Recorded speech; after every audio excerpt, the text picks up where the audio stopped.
नमस्कार, मैं हूं नीरज कुमार और आप देख रहे हैं मी मीडिया न्यूज। वक्त हो गया है आज के ताजा तरीन खबरों का। तेलंगाना में कांग्रेस का मुख्यमंत्री उम्मीदवार के शपथ ग्रहण कार्यक्रम आज या 9 दिसंबर को हो सकता है। तेलंगाना पुलिस ने रविवार को कहा कि उसे राज्य कांग्रेस प्रमुख ए रेवंत रेड्डी ने 4 या 9 दिसंबर को शपथ ग्रहण समारोह के लिए सुरक्षा व्यवस्था करने के लिए कहा है। हरियाणा के जिंद में आज होगी सीएम मनोहर लाल खट्टर की रैली। बता दें कि सैन्य भगत की जयंती के अवसर पर सीएम जिंद पहुंच रहे हैं, जहां मुख्यमंत्री मनोहर लाल खट्टर बतौर मुख्य अतिथि भाषण देंगे। वहीं हरियाणा रोडवेज ने समारोह में लोगों को लाने के लिए 125 बसों का प्रबंध किया है।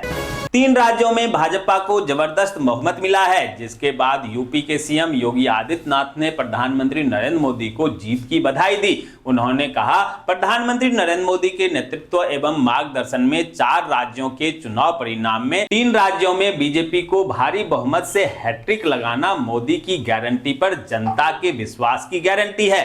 4 राज्यों के विधानसभा चुनाव नतीजों पर लोक जनशक्ति पार्टी रामविलास के राष्ट्रीय अध्यक्ष चिराग पासवान ने अपने एक्स हैंडल पर पोस्ट करते हुए लिखा कि एक अकेला सब पर भारी पड़ रहा है।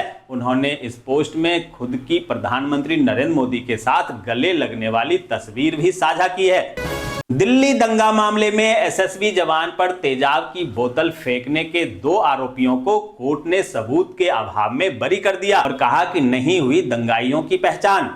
3 राज्यों में बीजेपी की जीत पर पंजाब प्रदेश बीजेपी कार्यालय में जश्न के साथ ढोल नगारे बजते दिखे, जहां प्रदेश अध्यक्ष जाखड़ बोले, कहीं की नहीं रही कांग्रेस। भगवंत मान पर पंजाब की जनता का पैसा दूसरे राज्यों में बर्बाद करने का भी लगाया आरोप। हरियाणा के गुरुग्राम क्राइम ब्रांच की टीम को मिली बड़ी सफलता। लॉरेंस बिश्नोई गिरोह के 3 और शूटरों को किया गिरफ्तार।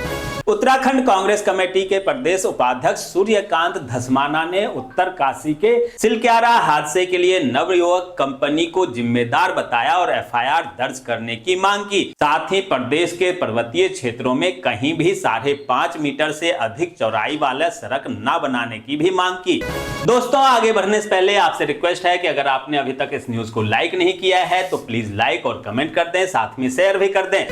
4 राज्यों में हुए विधानसभा चुनाव में से 3 में बीजेपी को मिली जबरदस्त जीत से पूरे देश में बीजेपी कार्यकर्ताओं में दिख रहा है भारी जोश। जहां कल के अलावा आज भी बांटे जा रहे हैं जगह जगह लड्डू और दी जा रही है एक दूसरे को बधाइयां। वहीं जीत पर बोले पीएम मोदी, जहां से दूसरों की गारंटी होती है खत्म, वहां से मोदी की गारंटी होती है शुरू। वहीं कई कांग्रेसी नेताओं ने ईवीएम का रोना किया शुरू और लगाया ईवीएम हैकिंग का आरोप।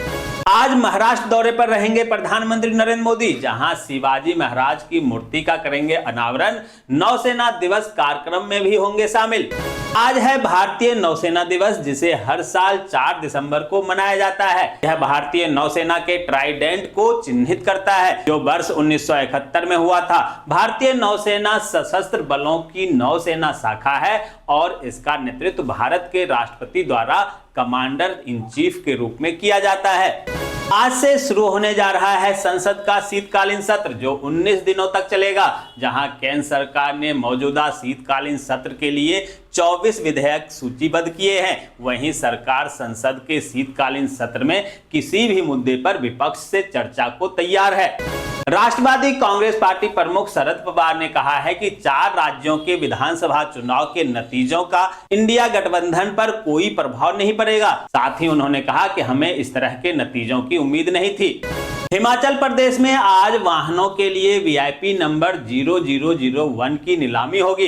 दरअसल हिमाचल प्रदेश परिवहन विभाग 4 दिसंबर से 0001 नंबर के लिए ई ऑक्शन शुरू करने जा रही है। इसके लिए 5 लाख रुपए से न्यूनतम बोली शुरू होगी। यहाँ बोली लगाने वाले को 1.5 लाख रुपए जमा कराना होगा। बिहार शिक्षा विभाग की ओर से बीपीएससी से चयनित नवनियुक्त महिला टीचरों को आज से स्कूटी चलाने की ट्रेनिंग दी जाएगी।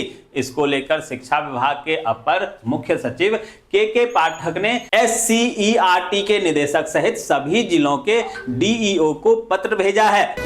बंगाल बीजेपी नेता शुभेंदु अधिकारी ने रविवार को दावा किया कि 3 राज्यों के विधानसभा चुनाव में बीजेपी के प्रदर्शन का बंगाल की राजनीतिक स्थिति पर भी पड़ेगा। उन्होंने आगे कहा कि 2024 के लोकसभा चुनाव में मोदी सुनामी आने का इंतजार कर रहे हैं। राजस्थान विधानसभा चुनाव में बीजेपी को जीत तो मिल गई है, अब बीजेपी वसुंधरा राजे को नहीं तो किसे मुख्यमंत्री बनाएगी, यही सभी के दिमाग में चल रहा है। ऐसे में बीजेपी की महिला उम्मीदवार जयपुर की विद्याधर नगर सीट से विधायक दिया कुमारी और योगी का अल्टरनेट बालक योगी नाथ सबसे आगे चल रहे हैं। झारखंड में झरिया की कांग्रेस विधायक पूर्णिमा नीरज सिंह के पति और कांग्रेसी नेता नीरज सिंह समेत 4 लोगों की हत्या का अभियुक्त यूपी का गैंगस्टर अमन सिंह धनवाद जेल में बंदियों के साथ हुए हिंसक झड़प में मारा गया। उसे 7 गोली मारी गई। नीरज सिंह हत्याकांड में अमन सिंह झरिया के भाजपा विधायक संजीव सिंह के साथ अभियुक्त था और संजीव सिंह भी जेल में बंद है।